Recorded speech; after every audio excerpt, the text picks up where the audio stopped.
Bom dia, boa tarde, boa noite, sejam todos muito bem-vindos a mais um vídeo no meu canal. Eu sou o Rodrigo Colombo e hoje a gente vai fazer aqui as primeiras impressões de um outro fundo. Tem muito fundo novo vindo pro mercado, né? E hoje a gente vai falar um pouquinho sobre o Galápagos Fundos de Fundos, uma gestora nova, uma gestora que a gente nunca falou aqui, e os caras já me ganharam na organização. O site dos caras impecável, relatórios com muitas informações que outros fundos não trazem. Isso naturalmente é muito bom e especialmente para um fundo de fundo, onde você precisa ter a maior quantidade de informações sobre a carteira em si. Se você ainda não é inscrito no canal, por favor, se inscreva, deixa o seu like para ajudar a gente a crescer e comenta aqui embaixo. Você gosta de investir em fundos de fundos? Você tem fundos de fundos na carteira? Deixa seu comentário aí para mim, porque isso ajuda demais a gente crescer os vídeos e jogar esses vídeos para mais pessoas que ainda não nos conhecem. Iniciando um pouco pelo regulamento, mesmo que em regulamento de fundos não tenha tanta coisa assim para ver, né? A gente vai só dar uma passadinha especialmente da onde ele vai investir, porque tem algumas liberdades para esse fundo aqui. O fundo é destinado a pessoas físicas e jurídicas residentes domiciliadas no Brasil. Basicamente qualquer tipo de investidor. Não é focado para nem qualificado, nem investidor profissional. Isso já traz muito pra gente. O fundo é gerido pela Galápagos Capital, Investimentos e Participações Limitada. Eu fui pro site deles, gostei muito do site, tem muitas informações. Os fundos, né, lá diz sobre os fundos que a Galápagos tem. São todos fundos bem novos, de 2020 e 2019, beleza? Então não dá pra dizer que tem um fundo aqui de 10 anos de existência. Não, a gestora em si é muito nova. As pessoas,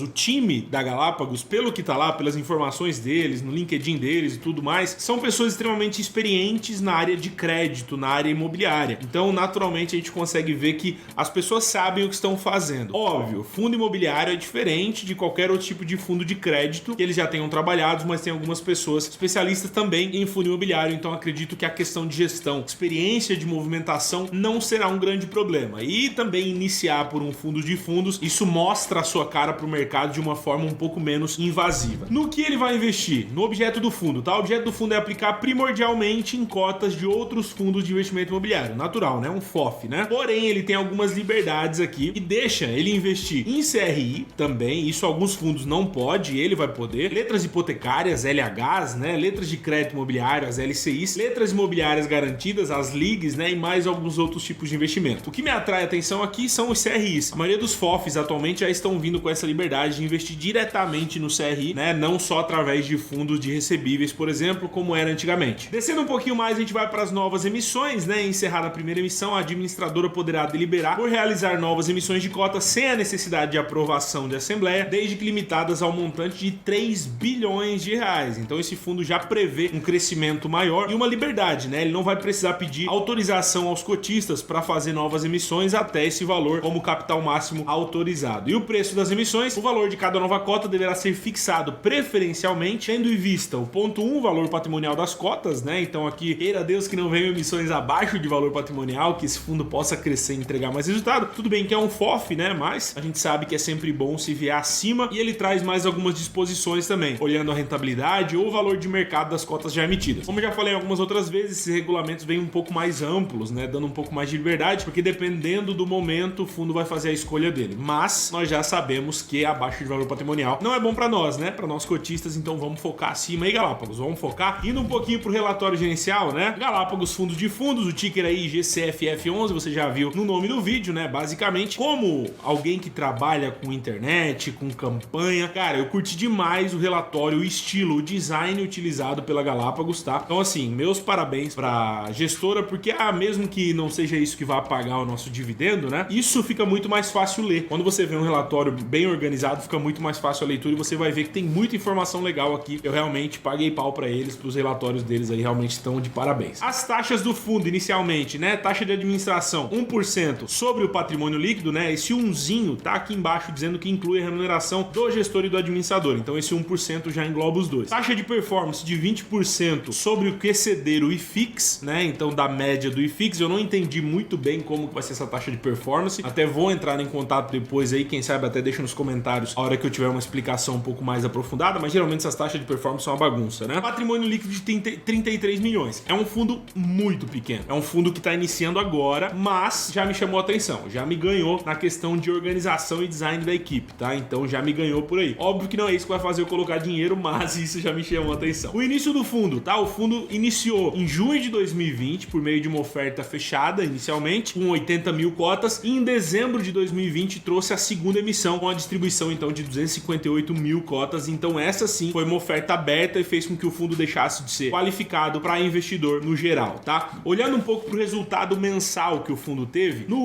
na última entrega ele pagou 85 centavos por cota, o que representa o dividend yield anual de 10,2%, né? Olhando para R$100 que foi o valor da emissão, calculando em cima desses R$100. O forte resultado do mês é explicado pelos ganhos de capital realizado com a venda de fundos imobiliários no mês, após a rápida alocação dos recursos da segunda emissão, seguida de forte valorização dos ativos alocados. E aí eu separei aqui, ó, a composição. Olha só, isso é muito bom, você ter essas informações desse jeito, isso é muito legal. Aqui mostra o valor de 85 centavos que foi entregue, né? De ganho de capital, o fundo ganhou 1,17 no mês. De rendimento, 57 centavos. Aí tira aqui os impostos do ganho de capital, tira as despesas, sobrou 1,40. Esse foi o resultado, né? O resultado então foi de 1,40. Lucro que ele já tinha acumulado de 1 centavo, resultado passivo de distribuição então 1,41. Ele ficou com 0,56 por cota a distribuir, então deixou em caixa 0,56, que vai ser distribuído depois, tem que ser distribuído no semestre, e separou então e entregou 85 centavos. Isso é importante principalmente por esse histórico. A média de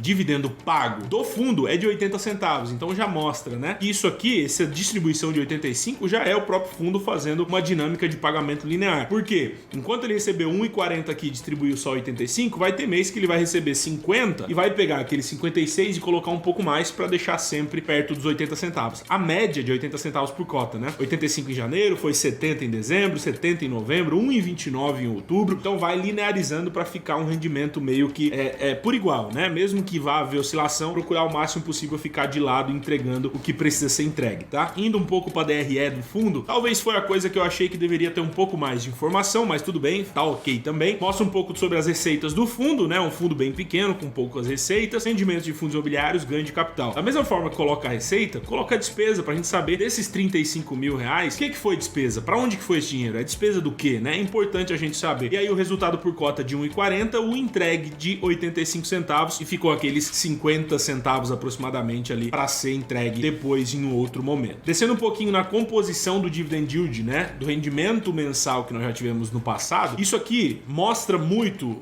as oscilações que o fundo tem. O que me chama a atenção, né? Esse azulzinho mais escuro são rendimentos de fundos imobiliários. Então, na média, aproximadamente 60 centavos do que o fundo recebe mensalmente por cota é pagamento de dividendo. Então, são pagamentos recorrentes. Então, a gente consegue ver 57, 59, 54, se mantém. E essas porradas pra cima aqui são ganho de capital. Venda, né? Entra numa subscrição, faz flipagem, pega esse lucro, distribui, então joga lá pra cima. Então, ó, 88, 78 centavos, 70 centavos, 93 centavos. Então, o fundo faz bastante giro de carteira para entregar resultado, tá? E olhando aqui embaixo, né? A distribuição bem linear, como a gente já tinha colocado, como eu já tinha mostrado antes, acaba ficando na faixa dos 80 a 85. Uma outra coisa legal, performance. A performance, isso aqui eu acho que vai ser muito legal a gente ver com o passar dos anos. Eu espero que eles permaneçam com essa informação, porque agora no começo, né, até que é mais fácil, mas é legal a gente ver daqui 10 anos quanto que esse fundo vai ter de performance. A performance do fundo desde a sua primeira integralização, que foi em junho de 2020, até o final de janeiro, foi de 10%, tá? Enquanto o índice DI acumulou 1,35 e o IFIX 4,9. Então isso dá 700% acima do DI, acima de um fundo 100% CDI, por exemplo, tá? Então isso entregou muito, né? O fundo entregou muito resultado. Olhando para a carteira, não correu tantos riscos assim, tá? Eu até fiquei bem de cara quando eu vi a carteira. A composição por classe, naturalmente, 98% fundo imobiliário, 1,3% de caixa. Dentro da composição por segmento, naturalmente também, assim como qualquer outro FOF hoje, 47% logístico, 33% em recebíveis, em fundo de papel. E as maiores exposições foi aqui que eu fiquei mais abismado, né? PTLG, HSLG, XPLG, RBRL e KNSC. Os top 5 fundos do GCFF não são fundos arriscadíssimos,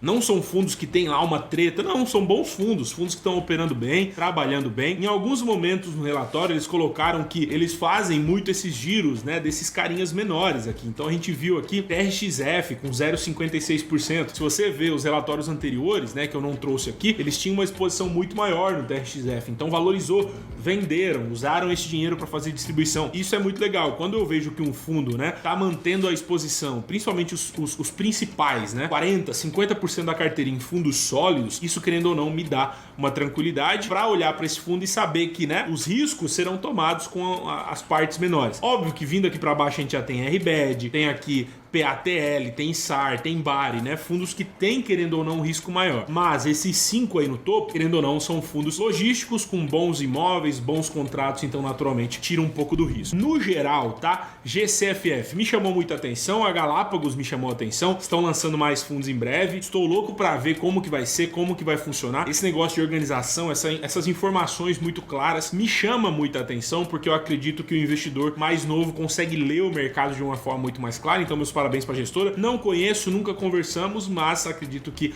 em breve teremos esse prazer. Farei o possível para sentar qualquer dia desse em São Paulo aí no escritório de vocês e a gente poder bater um papo. Gostei, não tem carteira, assim como outros fundos de IPO. Trouxe para vocês as primeiras impressões. Quero saber nos comentários se vocês gostaram, se vocês não gostaram, se os pontos que eu trouxe foram pontos que vocês concordaram comigo ou discordaram, tá? Não é um fundo que eu vou entrar, não é um fundo que eu farei parte agora, mas com certeza acompanharei. Peço para você se inscrever se ainda não se inscreveu. Deixa o seu like para ajudar a gente a crescer cada vez mais e trazer mais vídeos para você. Eu vou ficando por aqui. Eu espero que você tenha gostado desse vídeo. Um abração e até mais.